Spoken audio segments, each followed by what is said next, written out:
Hello again, everybody, and welcome to another exciting, thrilling comic book haul. Yes, I'm back. Happy New Year, people. It's been a while. Haven't posted anything in a bit. Haven't bought much lately. I have a small stack of goodies here that I got just before Christmas. Local comic shop, local antique store, a couple of goodies. So let's jump right into it, shall we? From the glorious quarter bin, The Huntress, #1 from 1989. This is the first appearance of Helena Bartolini. I already have one copy of this. I like the character. I don't speculate much, but for a quarter, I bought another copy of this book. They're making a Birds of Prey movie right now with Harley Quinn, Batgirl, I do believe, and Huntress. So I'm assuming this will go up in value and perhaps I can flip it. We'll see. Again, I don't do that much, but for a quarter, character I don't really care that much about, okay, pick it up. It's also not a bad story. Then, Atlas Comics, How I Love Thee.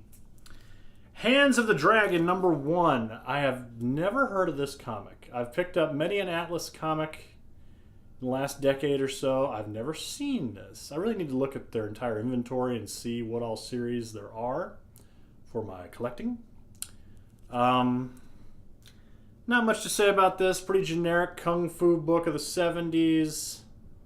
But it's still 70s and still Atlas Comics. Marvel Comics' weird little cousin. I'll pick that up. Got this out of a dollar bin. 1975, I believe, is the year. Good stuff. Then, I am forever working on my Werewolf by Night run from Marvel in the 70s.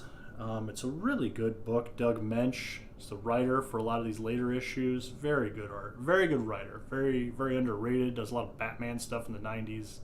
See something by Doug Mensch, pick it up. I don't know what happened to him. I should look it up. #42. Werewolf by Night, The Beastman versus Iron Man. See, it's like a modern comic book where Iron Man is suddenly on every cover and crossing over all over the place. Here's Iron Man in the 70s, meeting it up with Werewolf by Night. Why is a werewolf fighting Iron Man? I don't know.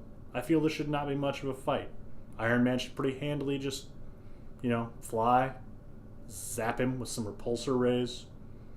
Werewolf got nothing on that. But it appears here on the cover, Werewolf by Night has the advantage.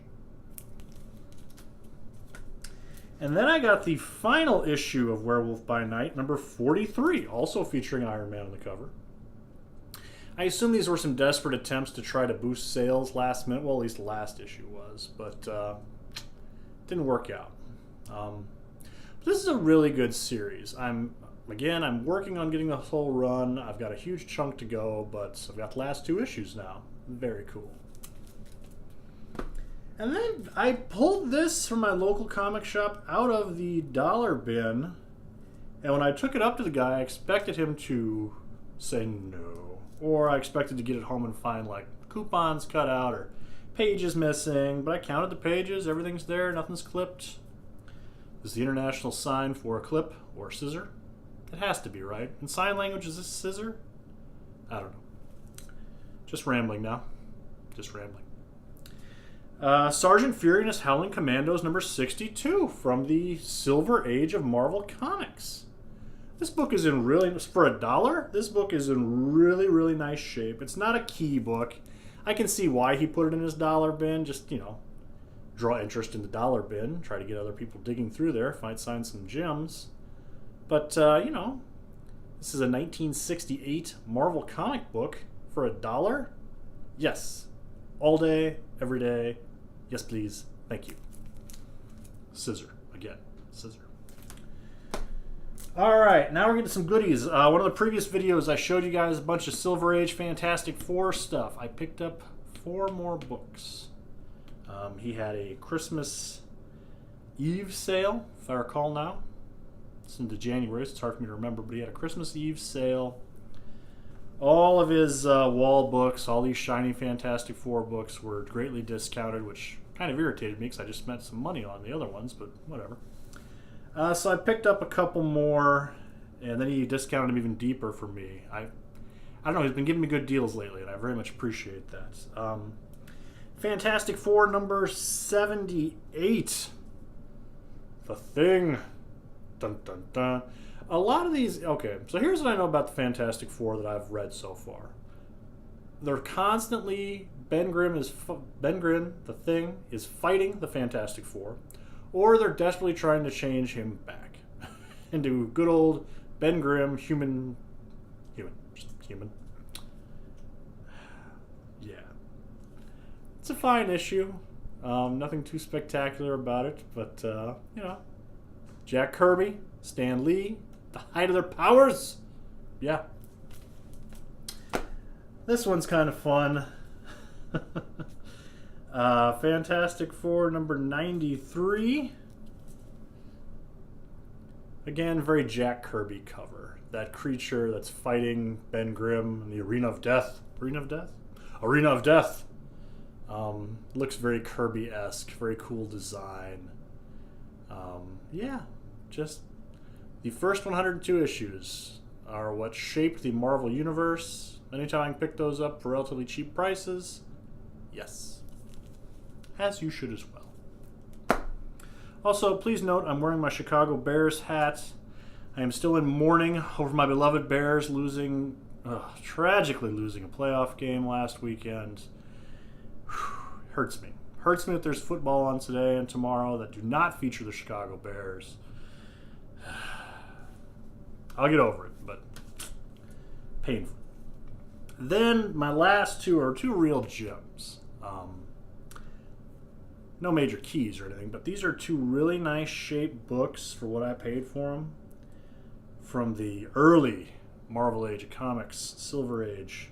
Fantastic Four number 34. And this is in really nice shape. This is from 1965? 65. First appearing of a gentleman named Gideon. Not that he was ever anything major in the Marvel Universe, but another bad guy. This also features Ben Grimm gets a gift, and it's a Beatles wig. This is obviously the height of Beatlemania, 1965. And there's several panels of Ben Grimm sporting this lovely mop-top wig. Looks great. Just Americana, cheese, pop culture fun. Yes. That's great. That is a great book. Screams Marvel. Got these giant word bubbles, blurbs on the cover.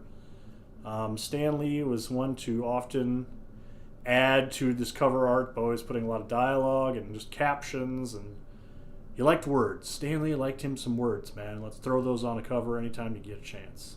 It looks great. Just screams fun, doesn't it?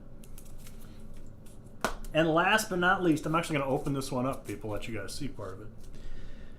I picked this up, and I didn't Google it before I bought it, but I thought this was the case. Fantastic Four number 32, featuring the non-memorable Invincible Man. Seems like not much of a fight if someone's invincible, doesn't it? But again, this is 1964 Marvel, and this features a letter, a fan letter, the third fan letter from this author. So this would be his third published work. He would go on to much greater things, obviously. But check it out. Right here. I'm going to come up close. Look out. Bam. Right there. George R.R. Martin as a teenager. Isn't that awesome? This is his third fan letter to Marvel Comics. The third thing he ever had published. And I have it. Look at that. It even gave his street address. So if you want, you could go harass George R.R. Martin's family home as a child. So yeah, just a cool book. I'm going to put it back up here. Just a cool book. Again, just these Fantastic Four books are fantastic. I never thought I'd get to pick them up. I have never seen them at my local shop, or any local shop, for my entire comic collecting career. And these were all really reasonably priced, and I was able to pick it up, and very, very happy to do so. And that's what I got right now, people. There's going to be some changes to the channel coming. I'm going to get far more active on this channel. I might change the name a little bit. I started this, 3 years ago? 3 years ago, just as Scoon 811. Well, now thinking back, that really doesn't tell you much about the channel if you're flipping through. So I might do some changing. I want to do some more frequent updates, a lot of different content, not just comic hauls. I want to go through and show my collection a little bit more, show some oddities in the collection, highlight some of these in-house ads. I'm going to be on here a lot more. But I thank you all for watching. Please like, subscribe, comment. Just keep watching, people. I appreciate it. Everybody have a good new year. Happy 2019.